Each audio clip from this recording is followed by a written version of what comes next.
So conflicts can play a creative role in the planning process. Debate over the proper technical approach to a problem often generates a collaborative solution that is superior to any solution originally proposed.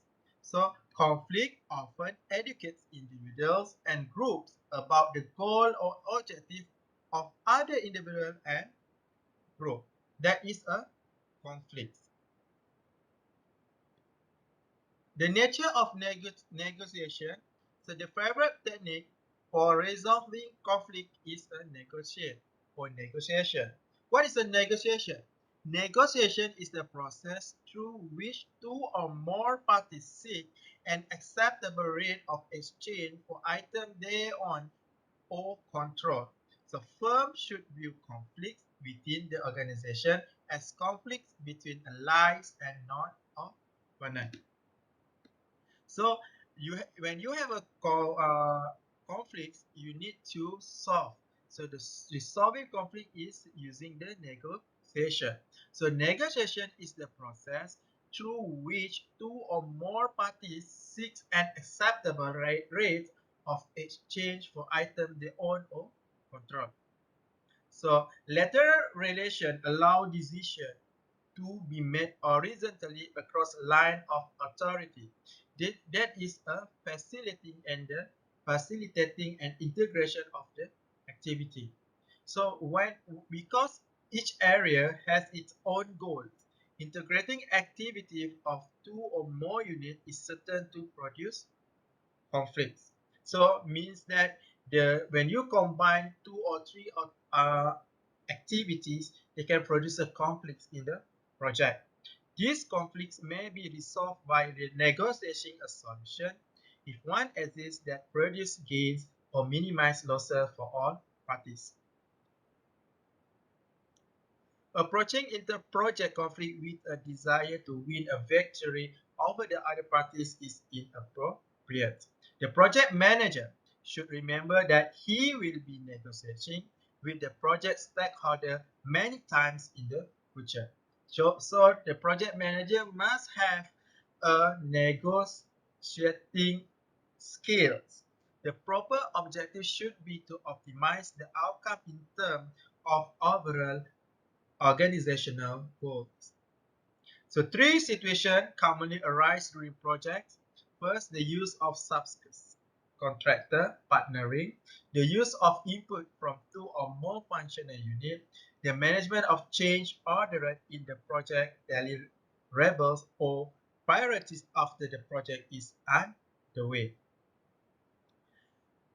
Partner, Partnering. In recent years, there has been a steady growth in the frequency of outsourcing part of the project. So if you hear about the outsourcing, this is a means of partnering. There are many reasons for this trend. So avoidance of litigation, diversification of technical risk, avoidance of capital investment, reducing political risk, shortening the duration of the project, and pooling of a complementary knowledge. This is a partnering. So outsourcing parts is important for the project to like we made it as a partnering.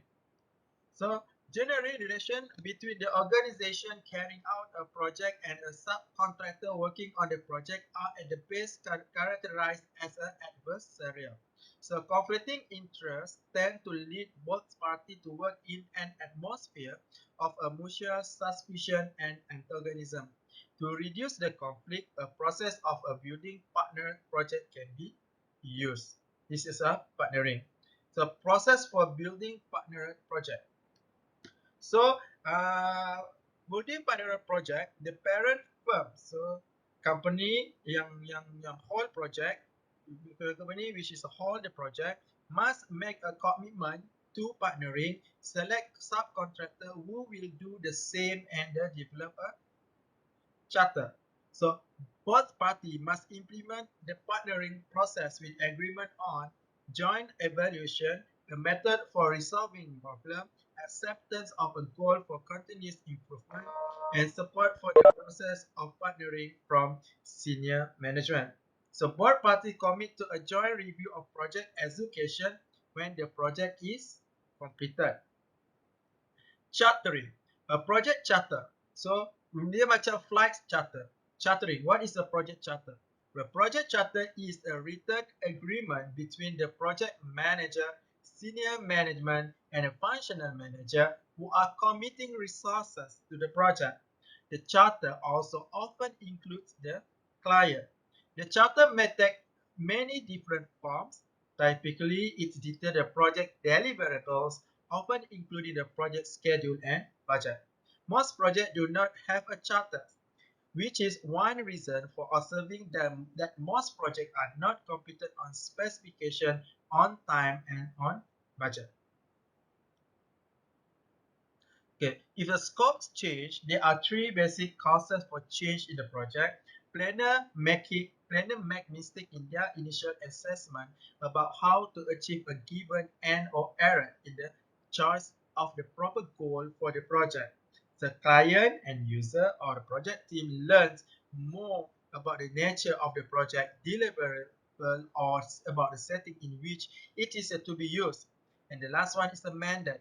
A mandate is a change in the environment in which the project is being conducted. So most firms actually have only three levels of priority. First, high priority project, low priority project, urgent project, or mandates. So high priority project is the set of projects currently being supported. The low priority project, the project we would like to do when we have the time and money. An urgent project is occasionally, they are those projects that must be done immediately. They have a three type of priority project: high priority project, low priority project, and urgent project or mandates. Conflict and the project life cycle. Certain patterns of conflict are associated with a different period in the life of a project. Conflict appears to fall into three fundamentally different categories.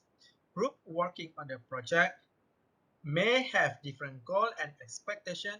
There is considerable uncertainty about who has the authority to make decisions. There are interpersonal conflicts between people who are party and interest in the project. So settling conflict about priorities. So you can see there's how to settling conflicts about priorities. First, the project selection model used to approve project for funding often generate a set of project ranked by some measure of value. It is common for the senior management to determine the inter-project priorities. And the last one is the relative importance of the various tasks in a individual project is set by the project manager. Settling conflict about priorities. These methods are irrelevant if project and functional manager attempt to optimize their individual interests over the total organization. The conflict resolution potential of partnering and project charter should be clear.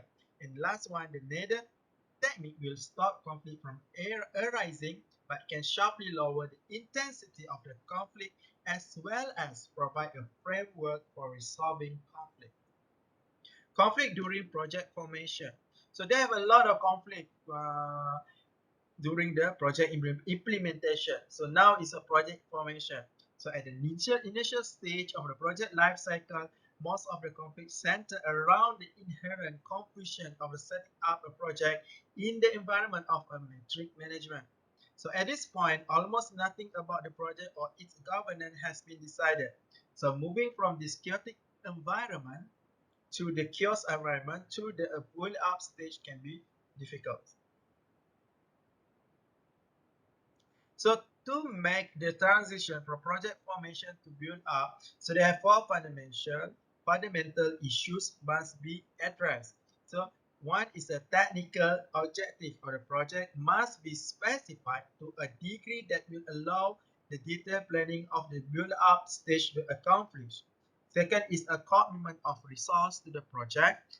Third is the priority of the project relative to the priorities of the parent organization and the project must be set and communicated. The organization structure of the project must be established to extend sufficient for the action plan, WBS, and linear responsibility chart to be prepared.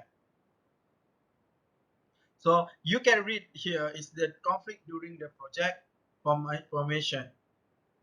So, but the important thing that I want to highlight is usually the functional areas can claim more technical expertise than the project manager, who is a generalist. Project is a manager is a generalist. The functional manager is a specialist. So project manager need to know everything.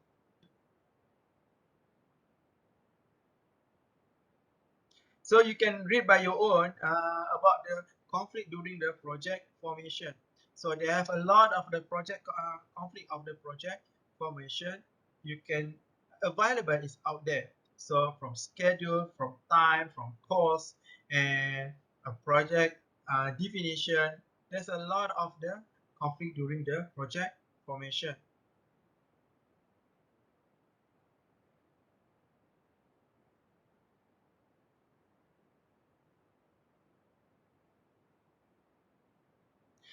Beside that, conflict during project formation, we can start with the technique principle negotiation. Tend to maintain this requirement of negotiation is defined by 4 points. Separate the people from the problem, focus on interest, not position, before trying to reach an agreement, invent option for mutual gain, and lastly is insist on the using objective criteria. So from the summary for this chapter is negotiation within the firm should be directed at the obtaining the best outcome for the organization, not winning. Okay? So negotiation, the keyword negotiation is to obtaining the best outcome, okay? Not the winning outcome. It's the best outcome. There are three traditional categories of conflict: goal-oriented, authority-based, and interpersonal. There are three traditional sources of conflict: the project team itself, the client, functional, and senior management. This figure is the conflict and negotiation diagram. So you can see the program life and conflict intensity. Right? At the project formation, so that you can see the conflict intensity is still low, but at the early program phases the project intensity is increased, but it's lower again, it reduces again during the main program, and it can be a lower, should be the low at the toward the end of the program.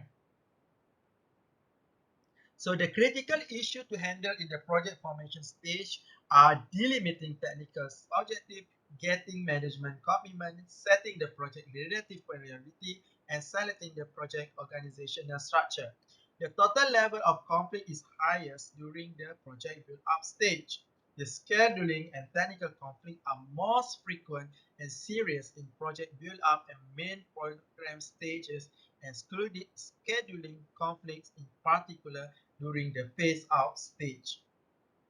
Project negotiation requirement: conflict must be settled without permanent damage. The methodology must foster honesty. The solution must satisfy both individuals and the organization needs. One promising approach to meeting the requirement of project negotiation is called principal negotiation. So, do you have any question? Okay, we took one question. Given that many conflicts are the result of the different parties having different interests, is it possible to achieve a win-win situation? What do you opinion?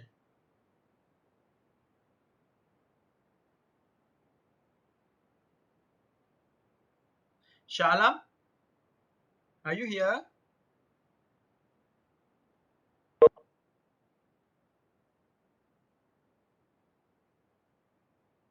Abdullah, what is your opinion?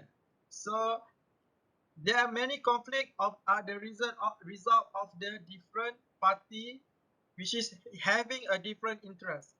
Is it possible to achieve a win-win situation, Abdullah?